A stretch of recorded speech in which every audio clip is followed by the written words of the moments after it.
Chapter 7 Hackney Coach Stands. We maintain that hackney coaches, properly so called, belong solely to the metropolis.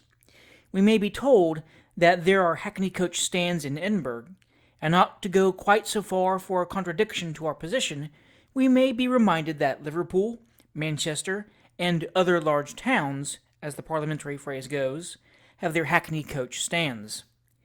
We readily concede to these places the possession of certain vehicles, which may look almost as dirty, and even go almost as slowly as London hackney coaches, but that they have the slightest claim to compete with the metropolis, either in point of stands, drivers, or cattle, we indignantly deny. Take a regular, ponderous, rickety London hackney coach of the old school, and let any man have the boldness to assert, if he can, that he ever beheld any object on the face of the earth which at all resembles it, unless, indeed, it were another hackney coach of the same date. We have recently observed on certain stands, and we say it with deep regret, rather dapper green chariots, and coaches of polished yellow, with 4 wheels of the same color as the coach, whereas it is perfectly notorious to everyone who has studied the subject that every wheel ought to be of a different color and a different size. These are innovations, and, like other miscalled improvements, awful signs of the restlessness of the public mind, and the little respect paid to our time-honored institutions. Why should hackney coaches be clean? Our ancestors found them dirty and left them so. Why should we, with a feverish wish to keep moving, desire to roll along at the rate of 6 miles an hour, while they were content to rumble over the stones at 4? These are solemn considerations. Hackney coaches are part and parcel of the law of the land. They were settled by the legislature, plated and numbered by the wisdom of Parliament. Then why have they been swamped by cabs and omnibuses? Or why should people be allowed to ride quickly for 18 pence a mile after Parliament had come to the solemn decision that they should pay £1 a mile for riding slowly? We pause for a reply, and, having no chance of getting one, begin a fresh paragraph. Our acquaintance with hackney coach stands is of long standing. We are a walking book of fares, feeling ourselves, half bound as it were, to be always in the right on contested points. We know all the regular watermen within 3 miles of Covent Garden by sight, and should be almost tempted to believe that all the hackney coach horses in that district knew us by sight too, if 1/2 of them were not blind. We take great interest in hackney coaches, but we seldom drive, having a knack of turning ourselves over when we attempt to do so. We are as great friends to horses, hackney coach and otherwise, as the renowned Mr. Martin of costermonger notoriety, and yet we never ride. We keep no horse, but a clothes horse, enjoy no saddle so much as a saddle of mutton, and, following our own inclinations, have never followed the hounds. Leaving these fleeter means of getting over the ground, or of depositing oneself upon it, to those who like them, by hackney coach stands we take our stand.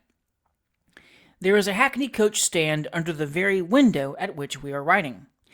There is only one coach on it now, but it is a fair specimen of the class of vehicles to which we have alluded. A great, lumbering, square concern of a dingy yellow color, like a bilious brunette, with very small glasses, but very large frames. The panels are ornamented with a faded coat of arms, in shape something like a desiccated bat. The axle-tree is red, and the majority of the wheels are green.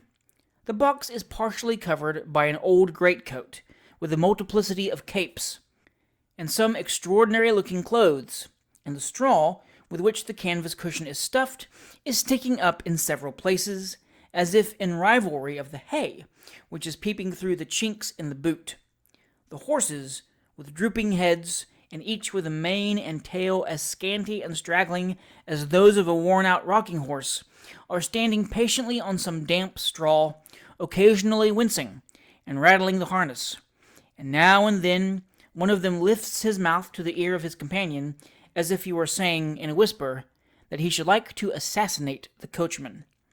The coachman himself is in the watering house, and the waterman, with his hands forced into his pockets as far as they can possibly go, is dancing the double shuffle in front of the pump to keep his feet warm. The servant girl, with the pink ribbons at number 5 opposite, suddenly opens the street door, and 4 small children forthwith rush out and scream, "Coach!" with all their might and main. The waterman darts from the pump, seizes the horses by their respective bridles, and drags them and the coach, too, round to the house, shouting all the time for the coachman at the very top, or rather the very bottom of his voice, for it is a deep bass growl. A response is heard from the tap-room. The coachman, in his wooden-soled shoes, makes the street echo again as he runs across it, and then there is such a struggling and backing and grating of the kennel to get the coach door opposite the house door that the children are in perfect ecstasies of delight. What a commotion! The old lady, who has been stopping there for the last month, is going back to the country. Out comes box after box, and one side of the vehicle is filled with luggage in no time. The children get into everybody's way, and the youngest, who has upset himself in his attempts to carry an umbrella, is borne off wounded and kicking. The youngsters disappear, and a short pause ensues, during which the old lady is, no doubt, kissing them all round in the back parlor. She appears at last, followed by her married daughter, all the children, and both the servants, who, with the joint assistance of the coachman and waterman, manage to get her safely into the coach. A cloak is handed in, and a little basket, which we could almost swear contains a small black bottle, and a paper of sandwiches. Up go the steps, bang goes the door. "Golden Cross, Charing Cross, Tom," says the waterman. "Goodbye, Grandma," cry the children. Off jingles the coach at the rate of 3 miles an hour, and the mamma and children retire into the house, with the exception of one little villain who runs up the street at the top of his speed, pursued by the servant, not ill-pleased to have such an opportunity of displaying her attractions. She brings him back, and, after casting 2 or 3 gracious glances across the way, which are either intended for us or the potboy, we are not quite certain which, shuts the door, and the hackney coach stand is again at a standstill. We have been frequently amused with the intense delight with which a servant of all work, who is sent for a coach, deposits herself inside, and the unspeakable gratification which boys, who have been dispatched on a similar errand, appear to derive from mounting the box. But we never recollect to have been more amused with a hackney coach party than one we saw early the other morning in Tottenham Court Road. It was a wedding party, and emerged from one of the inferior streets near Fitzroy Square. There were the bride, with a thin white dress and a great red face, and the bridesmaid, a little, dumpy, good-humored young woman, dressed, of course, in the same appropriate costume, and the bridegroom and his chosen friend in blue coats, yellow waistcoats, white trousers, and Berlin gloves to match. They stopped at the corner of the street and called a coach with an air of indescribable dignity. The moment they were in, the bridesmaid threw a red shawl, which she had, no doubt, brought on purpose, negligently over the number on the door, evidently to delude pedestrians into the belief that the hackney coach was a private carriage. And away they went, perfectly satisfied that the imposition was successful, and quite unconscious that there was a great staring number stuck up behind on a plate as large as a schoolboy's slate. 1 shilling a mile. The ride was worth 5 at least to them. What an interesting book a hackney coach might produce if it could carry as much in its head as it does in its body. The autobiography of a broken-down hackney coach would surely be as amusing as the autobiography of a broken-down hackneyed dramatist, and it might tell as much of its travels with the pole as others have of their expeditions to it. How many stories might be related of the different people it had conveyed on matters of business or profit, pleasure or pain, and how many melancholy tales of the same people at different periods: the country girl, the showy, overdressed woman, the drunken prostitute, the raw apprentice, the dissipated spendthrift, the thief. Talk of cabs. Cabs are all very well in cases of expedition, when it's a matter of neck or nothing, life or death, your temporary home or your long one. But besides a cab's lacking that gravity of deportment which so peculiarly distinguishes a hackney coach, let it never be forgotten that a cab is a thing of yesterday, and that he never was anything better. A hackney cab has always been a hackney cab from his very first entry into life, whereas a hackney coach is a remnant of past gentility, a victim to fashion, a hanger-on of an old English family wearing their arms and, in days of yore, escorted by men wearing their livery, stripped of its finery, and thrown upon the world like a once smart footman when he is no longer sufficiently juvenile for his office, progressing lower and lower in the scale of four-wheeled degradation until at last it comes to a stand. Chapter 8. Doctors' Commons. Walking without any definite object through St. Paul's churchyard a little while ago, we happened to turn down a street entitled Paul's Chain, and keeping straight forward for a few hundred yards, found ourselves, as a natural consequence, in Doctors' Commons. Now, Doctors' Commons being familiar by name to everybody, as the place where they grant marriage licenses to lovesick couples and divorces to unfaithful ones, register the wills of people who have any property to leave, and punish hasty gentlemen who call ladies by unpleasant names, we no sooner discovered that we were really within its precincts than we felt a laudable desire to become better acquainted therewith, and, as the first object of our curiosity was the court, whose decrees can even unloose the bonds of matrimony, we procured a direction to it, and bent our steps thither without delay. Crossing a quiet and shady courtyard, paved with stone, and frowned upon by old red-brick houses, on the doors of which were painted the names of sundry learned civilians, we paused before a small, green-baized, brass-headed nailed door, which, yielding to our gentle push, at once admitted us into an old, quaint-looking apartment with sunken windows and black carved wainscoting, at the upper end of which, seated on a raised platform of semicircular shape, were about a dozen solemn-looking gentlemen in crimson gowns and wigs. At a more elevated desk in the center sat a very fat and red-faced gentleman in tortoise-shell spectacles, whose dignified appearance announced the judge, and round a long green-baized table below, something like a billiard table without the cushions and pockets, were a number of very self-important-looking personages in stiff neckcloths and black gowns with white fur collars, whom we at once set down as proctors. At the lower end of the billiard table was an individual in an armchair and a wig, whom we afterwards discovered to be the registrar.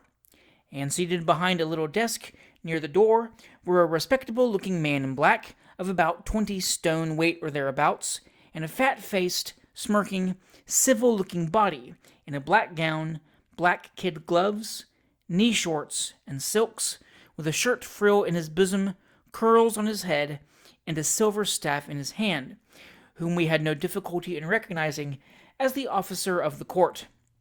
The latter, indeed, speedily set our mind at rest upon this point, for, advancing to our elbow and opening a conversation forthwith, he had communicated to us in less than 5 minutes that he was the apparitor, and the other the court-keeper, that this was the Arches Court, and therefore the counsel wore red gowns, and the proctors fur collars, and that when the other courts sat there, they didn't wear red gowns or fur collars either, with many other scraps of intelligence equally interesting. Besides these two officers, there was a little thin old man with long grizzly hair, whose duty, our communicative friend informed us, was to ring a large handbell when the court opened in the morning, and who, for aught his appearance betokened to the contrary, might have been similarly employed for the last 2 centuries at least. The red-faced gentleman in the tortoise-shell spectacles had got all the talk to himself just then, and very well he was doing it too, only he spoke very fast, but that was habit, and rather thick, but that was good living. So we had plenty of time to look about us. There was one individual who amused us mightily. This was one of the bewigged gentlemen in the red robes, who was straddling before the fire in the center of the court, in the attitude of the brazen colossus, to the complete exclusion of everybody else. He had gathered up his robe behind in much the same manner as a slovenly woman would her petticoats on a very dirty day, in order that he might feel the full warmth of the fire. His wig was put on all awry, with the tail straggling about his neck. His scanty gray trousers and short black gaiters, made in the worst possible style, imported an additional inelegant appearance to his uncouth person, and his limp, badly starched shirt collar almost obscured his eyes. We shall never be able to claim any credit as a physiognomist again, for, after a careful scrutiny of this gentleman's countenance, we had come to the conclusion that it bespoke nothing but conceit and silliness, when our friend with the silver staff whispered in our ear that he was no other than a doctor of civil law, and heaven knows what besides. So of course we were mistaken, and he must be a very talented man. He conceals it so well, though, perhaps with the merciful view of not astonishing ordinary people too much, that you would suppose him to be one of the stupidest dogs alive. The gentleman in the spectacles, having concluded his judgment, and a few minutes having been allowed to elapse to afford time for the buzz of the court to subside, the register called on the next cause, which was the office of the judge promoted by Bumble against Sludberry. A general movement was visible in the court at this announcement, and the obliging functionary with the silver staff whispered us that there would be some fun now, for this was a brawling case.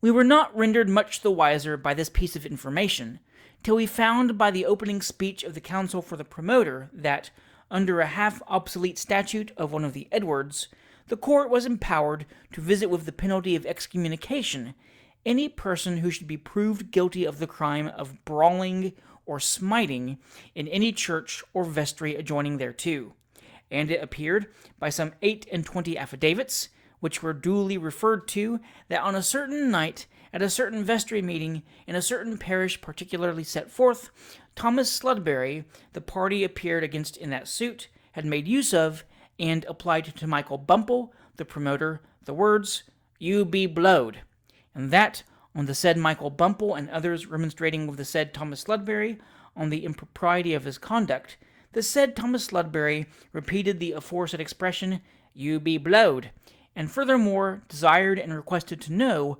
whether the said Michael Bumble wanted anything for himself, adding that if the said Michael Bumble did want anything for himself, he, the said Thomas Sludberry, was the man to give it him, at the same time making use of other heinous and sinful expressions, all of which, Bumble submitted, came within the intent and meaning of the act, and therefore he, for the soul's health and chastening of Sludberry, prayed for sentence of excommunication against him accordingly.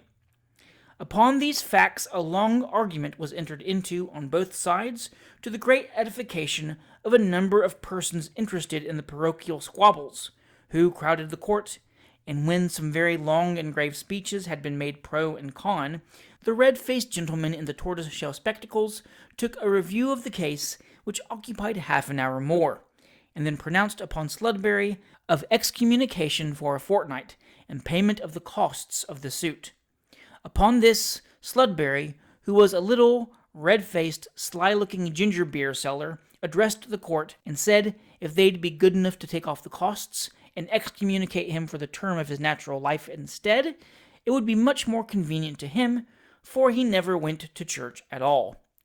To this appeal, the gentleman in the spectacles made no other reply than a look of virtuous indignation, and Sludberry and his friends retired. As the man with the silver staff informed us that the court was on the point of rising, we retired too, pondering, as we walked away, upon the beautiful spirit of these ancient ecclesiastical laws, the kind and neighborly feelings they are calculated to awaken, and the strong attachment to religious institutions which they cannot fail to engender. We were so lost in these meditations that we had turned into the street and run up against a doorpost before we recollected where we were walking. On looking upwards to see what house we had stumbled upon, the words "Prerogative Office," written in large characters, met our eye, and as we were in a sight-seeing humor and the place was a public one, We walked in. The room into which we walked was a long, busy-looking place, partitioned off on either side into a variety of little boxes, in which a few clerks were engaged in copying or examining deeds. Down the center of the room were several desks nearly breast high, at each of which 3 or 4 people were standing, poring over large volumes. As we knew that they were searching for wills, they attracted our attention at once. It was curious to contrast the lazy indifference of the attorney's clerks, who were making a search for some legal purpose, with the air of earnestness and interest which distinguished the strangers to the place, who were looking up the will of some deceased relative. The former pausing every now and then with an impatient yawn, or raising their heads to look at the people who passed up and down the room, the latter stooping over the book and running down column after column of names in the deepest abstraction. There was one little dirty-faced man in a blue apron, who after a whole morning's search, extending some 50 years back, had just found the will to which he wished to refer, which one of the officials was reading to him in a low, hurried voice from a thick vellum book with large clasps. It was perfectly evident that the more the clerk read, the less the man with the blue apron understood about the matter. When the volume was first brought down, he took off his hat, smoothed down his hair, smiled with great self-satisfaction, and looked up in the reader's face with the air of a man who had made up his mind to recollect every word he heard. The first 2 or 3 lines were intelligible enough, but then the technicalities began, and the little man began to look rather dubious. Then came a whole string of complicated trusts, and he was regularly at sea. As the reader proceeded, it was quite apparent that it was a hopeless case, and the little man, with his mouth open and his eyes fixed upon his face, looked on with an expression of bewilderment and perplexity irresistibly ludicrous. A little further on, a hard-featured old man with a deeply wrinkled face was intently perusing a lengthy will with the aid of a pair of horn spectacles, occasionally pausing from his task and slyly noting down some brief memorandum of the bequests contained in it. Every wrinkle about his toothless mouth and sharp, keen eyes told of avarice and cunning. His clothes were nearly threadbare, but it was easy to see that he wore them from choice and not from necessity. All his looks and gestures, down to the very small pinches of snuff which he every now and then took from a little tin canister, told of wealth and penury and avarice.